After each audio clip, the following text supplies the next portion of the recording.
Donc j'ai envie de dire une coupe de plus pour vous. Est-ce que vous pouvez nous raconter un peu votre parcours sportif? Ah, ça c'est plus qu'une coupe de plus, ça c'est une aventure énorme de plus. L'année dernière j'avais eu la chance d'aller à Pikes Peak et d'avoir fait un résultat sympa. Et puis cette année ça s'est passé comme dans un conte de fées. Et voilà, la moto a bien marché, j'ai rencontré des gens sympas et j'ai gagné la course que tout le monde rêve de gagner. Voilà. Et donc est-ce que vous pouvez comparer l'édition de 2012 et l'édition 2013 de Pikes Peak pour vous? Alors l'édition de 2012, j'avais ma moto perso. De l'édition de 2013, j'avais une moto de chez Ducati. Donc ça change un petit peu quand même pour moi. Après, l'approche de la course n'était plus la même puisque j'avais déjà fait une fois et puis j'avais eu un bon résultat. Donc pour 2013, on pouvait avoir des prétentions quant au résultat final. Voilà. Et donc cette course qui est quand même à des milliers de kilomètres d'Ajaccio, où on est, de chez vous, qu'est-ce qu'en pense votre famille de tout ça? Ah, c'est sûr qu'ils pensent qu'à 50 ans on devrait se calmer, mais moi je n'arrive pas à me calmer. Je suis toujours passionné, comme quand j'avais 14 ans, et j'ai toujours cette force qui m'anime et qui me pousse à aller là-bas au bout du monde, faire une course, la plus grande course de côte du monde. La course dans les nuages et voilà, moi je m'éclate à faire ce genre de choses et c'est ce qui me donne de la force dans ma vie d'aller faire ces courses là. Et donc on sait que ça culmine quand même à plus de 4000 mètres d'altitude. Comment vous vous préparez physiquement pour cette course? Alors déjà, je suis quelqu'un de relativement sportif parce que je fais du sport toute l'année et j'ai pas beaucoup de gras sur moi. Et puis l'altitude, c'est quelque chose qu'il faut prendre très au sérieux. Donc je suis allé 3 semaines avant la course pour pouvoir m'acclimater à l'altitude parce que à 4000 mètres d'altitude, on a un peu la tête qui tourne, on peut avoir des saignements de nez et puis surtout on peut avoir un esprit qui n'est pas bien concentré à ce qu'on fait. Donc tout ça, ça se travaille et les premiers jours c'est un petit peu dur, mais le jour de la course, je suis au top. Et donc, est-ce que vous pouvez quand même la comparer à certaines courses que vous avez fait auparavant ou c'est quelque chose vraiment particulier? Alors, Pikes Peak, c'est quelque chose de vraiment particulier de par la rapidité de la route, parce que c'est une route qui est quand même assez rapide. Il faut savoir qu'elle fait 20 km et avec 18 épingles, on roule quand même à 120 km/h de moyenne. Donc, ça roule vraiment très vite. Moi, je prends 5 fois 200 dans la montée. Et certains, comme Sébastien, un peu plus d'ailleurs. Et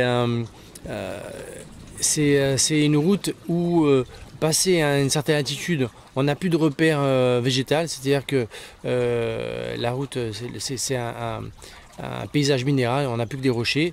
Donc on perd quasiment tous les repères. Et il y a beaucoup de courbes, il y a plusieurs courbes très rapides où il y a 0 repère. Donc il faut vraiment apprendre et être très très concentré. En plus là-dessus il y a des bosses, des trous à haute vitesse, mais c'est ce qui fait le charme de Pikes Peak. Et donc on sait que le même week-end de Pikes Peak, il y avait le Tour de France qui passait chez nous. Est-ce que vous pensez que ça vous a quand même un peu volé la vedette? Parce qu'on n'entend vraiment pas énormément parler de votre exploit, j'ai envie de dire. Moi, je n'ai pas fait ça pour me mettre en concurrence avec le Tour de France Vélo. C'est sûr que le Tour de France Vélo, et ce qui est normal, avait elle avait la priorité. C'est sûr que le Tour de France Vélo, ça fait beaucoup de publicité à la Corse, mais je pense que j'ai fait aussi un peu de publicité à la Corse au fin fond du Colorado. Et donc on sait que vous avez rencontré Sébastien Loeb aussi. Qu'est-ce que vous avez pu échanger avec le non-nup champion du monde des rallyes? Alors j'ai rencontré Sébastien Loeb comme personne ne pourra le rencontrer. J'ai rencontré en haut à Pikes Peak après qu'il ait gagné et que j'ai gagné. Voilà, on s'est retrouvés sur le toit de sa voiture à discuter et voilà, c'était une discussion de pilote, d'échange de sensations, d'émotions et voilà.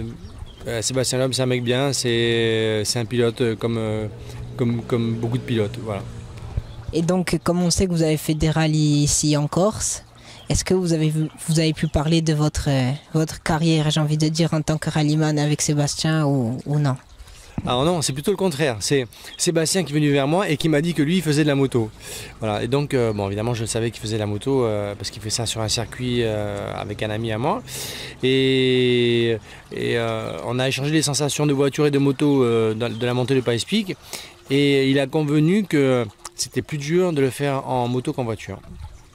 Et donc, cette aventure a été possible grâce à l'aide précieuse de vos sponsors qui étaient présents sur votre moto. Tout à fait, c'est sûr que c'est quand même une aventure, c'est une grande aventure et il faut quand même avoir un peu d'aide pour pouvoir aller là-bas au fin fond du Colorado. Et je remercie tous mes annonceurs. Alors je ne vais pas les énumérer parce qu'il y en a quelques-uns. J'ai pas un gros annonceur, j'ai plein de petits annonceurs. Mais je les remercie tous du fond du cœur et j'espère qu'on se retrouvera bientôt pour faire la fête. Voilà. Et donc, est-ce qu'on vous retrouvera du côté du Colorado en 2014? Oui. Avec la Multistrada ou une autre machine? Alors, je pense que la Multistrada elle arrive en bout de développement et Ducati vont sortir de nouvelles machines et KTM aussi d'ailleurs. Et donc je pense que j'aurai une nouvelle machine l'année prochaine. Je ne sais pas si je referai ça avec dans les conditions que j'ai fait cette année, je ne sais pas encore. Ça va dépendre de plein de choses.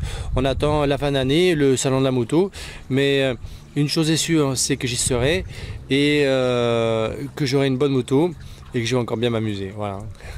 Eh bien écoutez, on vous suivra de près parce que c'est quand même énorme qu'un Corse aille défier les Américains et gagne comme ça. Voilà. Ah ouais, c'est sûr que alors déjà les Américains, la France ils ne savent pas trop où c'est, la Corse encore moins. Mais là, depuis cette année, le drapeau corse on commence à le voir beaucoup. Il faut savoir qu'il y a quand même 16 millions de personnes qui ont regardé Pikes Peak sur le site et qui ont vu un petit Corse qui gagnait Pikes Peak. Voilà. Et on pense quand même beaucoup de Corses qui vous ont suivi. Ah, mais c'est sûr que lorsque j'étais là-bas, j'ai reçu des centaines de SMS de gens qui me félicitaient et ça fait vraiment chaud au cœur. Et lorsque j'étais là-bas, j'étais vraiment fier de représenter ma région et ça donne de la force. Voilà. C'est ce qui va vous faire retourner à Pikes Peak l'année prochaine, je pense. C'est aussi ce qui va me faire retourner à Pikes Peak. Voilà. Merci.